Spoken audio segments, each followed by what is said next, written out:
कक्षा 9 से लेकर 12वीं तक यह अंतर में क्वेश्चन पूछा जाता है। तो आपको लिख लेना बेहद ही आसान तरीक़ों से।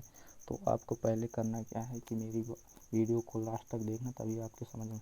पहला क्वेश्चन हो जाएगा कहानी उपन्यास में अंतर, दूसरा हो जाएगी एकांकी नाटक में अंतर, तीसरा हो जाएगा जीवनी आत्मकथा में अंतर। तो आप इस प्रकार लिख लेना है क्वेश्चन को बेहद ही। स्क्रीनशॉट भी ले लेना आगे चल के। अभी मैं बता दूँ, अभी नहीं ले पाओगे आप अभी, क्योंकि अभी मैं बता रहा हूँ आपको। पहले आप बातों को समझना, इसके बाद आप लिख लेने के बाद में।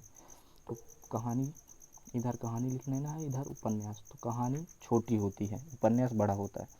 कहानी में एक घटना का वर्णन होती है, उपन्यास में अनेक घटनाओं का वर्णन होती है। कहानी में कम पात्र होती है, उपन्यास में अधिक पात्र होती है। परीक्षा प्रेमचंद द्वारा लिखित कहानी है, गोदान प्रेमचंद द्वारा लिखित उपन्यास है। अब इसका समाप्त हो गया। अब दूसरा देखते हैं कि एकांकी और नाटक में अंतर। तो एकांकी और नाटक में पहला अंतर हो जाएगा, एकांकी में एक अंक होते हैं, नाटक में अनेक अंक होते हैं, मतलब कई सारे होते हैं। दूसरा हो गया, एकांकी की कथा वस्तु संक्षिप्त होती है, मतलब छोटी होती है। एकांकी कथा वस्तु होती है वो छोटी होती है, और नाटक की कथा वस्तु होती है विस्तृत, यानी बड़ा होती है, विस्तार से बताया जाता है कथा वस्तु के बारे में। तो तीसरा है एकांकी और नाटक में अंतर। एकांकी में पात्रों की संख्या कम होती है, नाटक में पात्रों की संख्या अधिक होती है। और चौथा लिख लेना है दीपदान कुमार, मतलब दीपदान राजकुमार वर्मा द्वारा लिखित एकांकी है।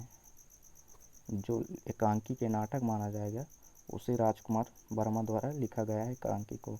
चंद्रगुप्त जयशंकर प्रसाद द्वारा लिखित नाटक है जो चंद्र प्रसाद द्वारा लिखा गया है। और तीसरा है जीवनी आत्मकथा में अंतर। तो आपको तीन हर एक अंतर को याद कर लेना है। जीवनी चार तो नहीं पूछा जाएगा, 3 पूछा जाता है, मिनिमम 2 अंक का ही पूछा जाता है। तो आपको 2 अंक जरूर याद कर लेना, फिर 3 हो सके तो 3 याद कर लेना। 3 तो पूछा नहीं जाता है, पर कभी कभी पूछ भी लेता है। तो आपको पहले लिख लेना है जीवनी और आत्मकथा में तीसरा क्वेश्चन, जीवनी आत्मकथा में अंतर। तो जीवनी किसी महापुरुष के जीवन पर लिखी जाती है, महापुरुष के बारे में लिखी जाती है।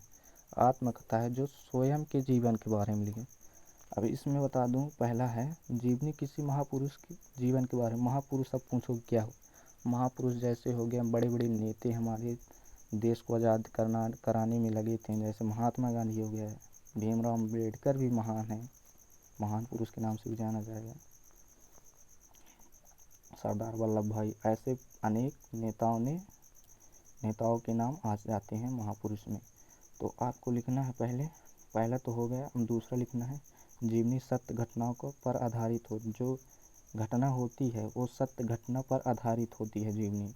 आत्मकथा काल्पनिक भी हो सकती है, मतलब कभी कभी झूठा भी हो सकता है घटना इसका। काल्पनिक यानी कभी कभी सही निकल जाता है, कभी कभी ऐसा वैसा। आप 2 हो गए, आपको स्क्रीनशॉट ले लेना है, ज़्यादा पढ़ाने की कोई ज़रूरत नहीं है, आप पढ़ सकते हैं ज़्यादा।